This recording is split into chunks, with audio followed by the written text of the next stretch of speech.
ese lado misterioso y ese, yo diría que está desconocido, o no sé si de hecho que a propósito también en algún momento, ¿verdad? Pero la mujer en este caso es Magdalena, en la historia misma de lo que hace la vida de Jesucristo.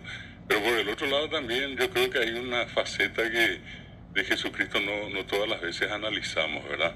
Siempre vemos el lado religioso y sin embargo fue un gran político, ¿verdad? Porque marcó la historia del mundo.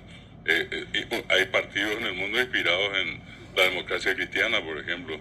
¿Verdad? Uno habla de eso, uno habla del poder que tiene hoy el Vaticano, que tuvo y que tiene. Estamos hablando del representante de Dios en la tierra, y así todo tiene una tremenda influencia en todos los procesos que se vienen en el mundo, ¿verdad?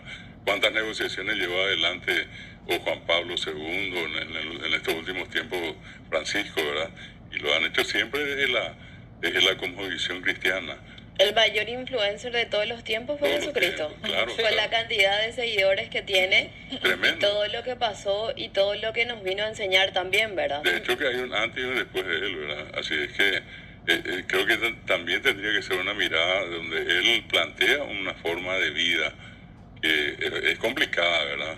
Cumplir la rajatabla, pero sin embargo es un motivo de inspiración para tanta gente.